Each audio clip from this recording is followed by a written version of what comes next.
Hi, I'm Jeff, the Thrifty Overlander. In this video, we're going to go on an adventure, so come along. Hi everybody. This trip takes us to south central Utah and was done the first week of October of 2019. I went with my wife. We didn't do a total overlanding trip because we did a little bit of hotels. It was off season, so hotels were quick and easy and cheap. And we ended up kind of basing out of two towns, Escalante and Bicknell. I highly recommend taking the state route 14 out of Cedar City to go across towards Bryce, and in this case Escalante. It's really pretty. That's what the first image of the water is with the fall colors was amazing. One of the first activities we did was to go to the hike to Lower Calf Creek Falls. This is what this is. It's a couple-mile hike each way up a canyon. Really nice. It's pretty up there. I highly recommend it. It's pretty popular. There's some petroglyphs along the way as well. The next activity we did was to do the loop. That was the Hell's Backbone loop, and there's this bridge that's kind of called the Hell's Backbone Bridge. It's like a 1,000-foot drop on each side of the bridge, and you cross it. It's kind of an interesting place to go. The road is somewhat paved, but mostly gravel. And you end up going through the mountains in this area. It's really nice, especially in the fall. The colors were amazing, as you can see here. We did a slight detour and checked out Posey Lake as well. It's a really pretty place up in the mountains there. Our next big activity was to go to Alstrom Point from Escalante. It's a pretty long overlanding route. It's about 150 miles round trip. We basically head down Hole in the Rock Road, go across left-hand cullet road to get over to 230 and make it down to Alstrom, and then from there we took Smoky Mountain Road back. This loop route kind of has a little bit of everything. There was going through the canyon at left-hand cullet, there's wide open flat expanses, and there's really colorful rocky areas in between. The views though at Alstrom are just absolutely amazing. Alright, if you're overlanding and you're staying the night at Alstrom Point, here's your fire pit. And there's your view. Nice, huh?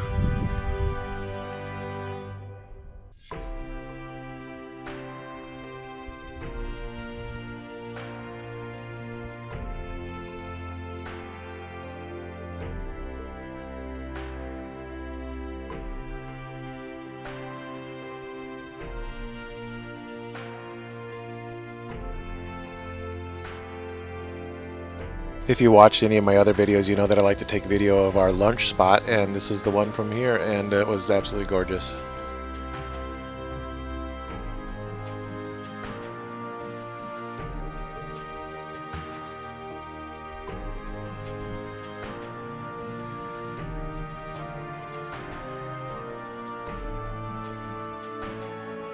We are at the Devil's Garden. Just a bunch of interesting rock formations so you can walk around. The next major activity was a stop at Spooky and Peekaboo Slot Canyons along the Hole in the Rock Road. And I did another separate video for that that's coming up next week. But along the way is also this Devil's Garden that's got some really great rock formations to climb around in and everything. It's really pretty and a lot of fun.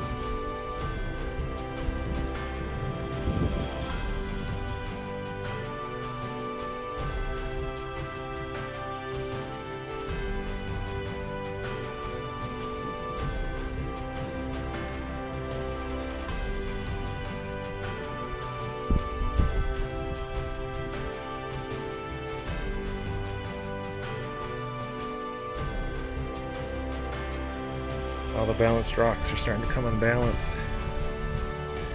Shock needs aligning. Out in the valley, there's some taller hoodoos out there. That one looks like it could fall over at any time right there.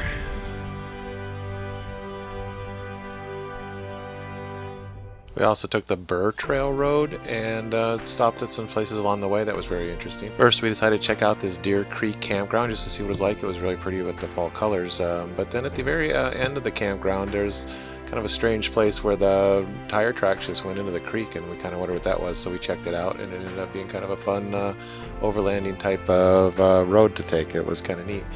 Literally, the creek bed is the road. Ultimately, the road only goes another couple miles up the canyon into a private property area, but it was still a really nice drive with a lot of splashing and great fall colors.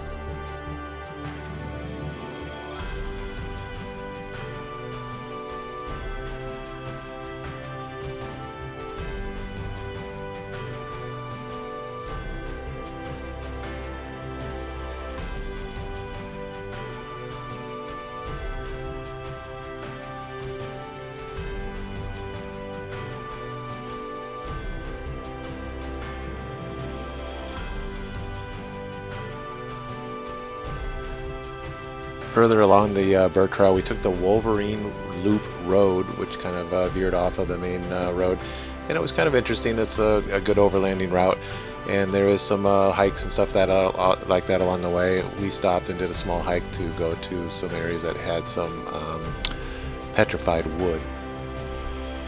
Alright, we're driving along the Burr Trail and we stopped at Long Canyon. It's sort of a slot canyon. It's just not like real tight or anything, but it's a little bit more like Zion, where it's really high walls up really high. I'll show you an example here. So this is the floor of it.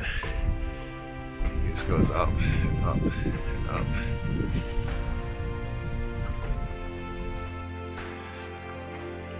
Alright, well, we thought it was just a slot canyon, but it's actually more or less a cave up here to get through.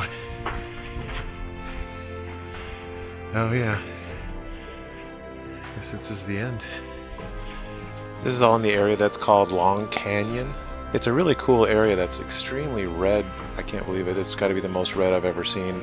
This next picture with these arch is completely untouched, and the whole area has quite a bit of formations and just pretty extreme cliff sides that are just really pretty to look at because they're so red. Just past this is the Burr Trail switchbacks. Here's a kind of an image looking down at it. It's at the what's called the Water Pocket Fold area, and it's pretty good switchbacks that go down kind of the face of the cliff of that. Nothing too extreme as far as vehicle-wise getting through it or anything. It's just kind of a neat thing to do. At the end of this, there's also an image showing looking back at the switchbacks as well.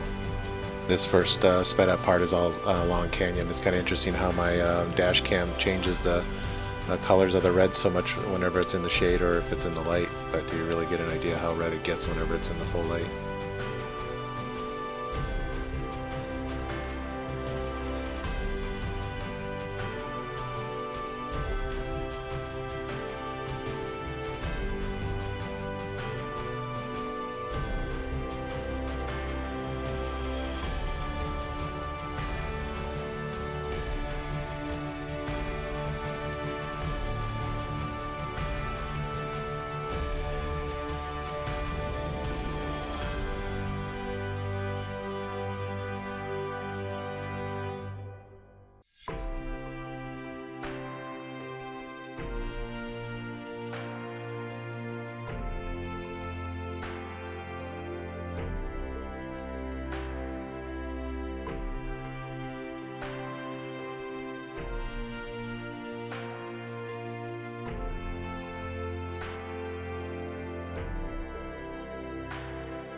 This part of this sped up video is where I get to the actual Burr Trail switchback, so it starts kind of basically right after this van.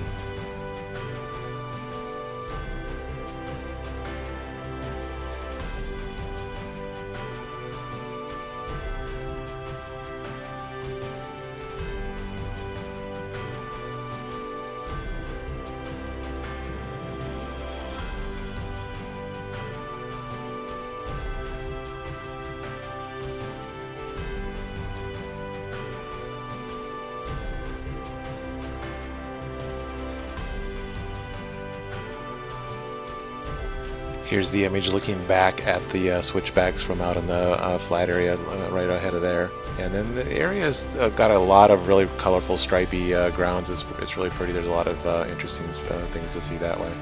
Our next activity was really the Cathedral Valley Road. We did a big loop on that, and basically what you're out to see is these really tall spires of earth. This one's the Temple of the Moon and the Temple of the Sun area.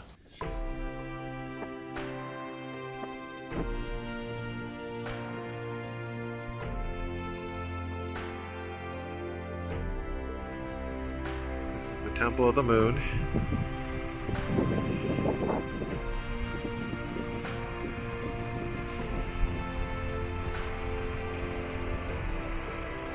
And then back at the Temple of the Sun. This is Glass Mountain. Sorry about the wind, I may have to do this separately. It's just a giant chunk of... It's amazing. It's amazing.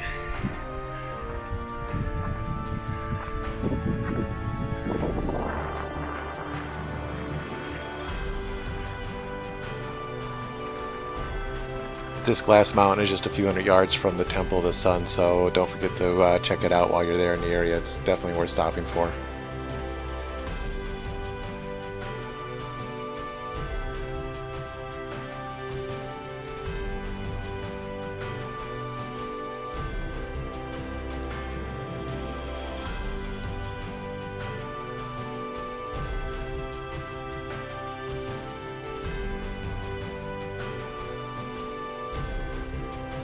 A little further along the route, there's another split off that goes to this gypsum sinkhole. It goes down, I don't know, 200-300 feet anyway into the ground. It's kind of a nice even sidewalls and everything. It's kind of interesting that way. And it's in a kind of a really neat box canyon.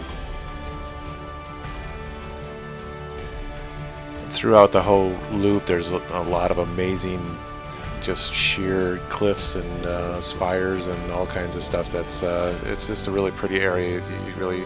It's well worth the 60-mile drive on dirt. It's an overlanding bucket list thing, that's for sure. At one point you get on a pretty good high overlook and you're looking down at some of the other temples, and there's just a lot of variety of multiple colors, areas that have extreme layering with a lot of different colors and stuff like that. It's really neat.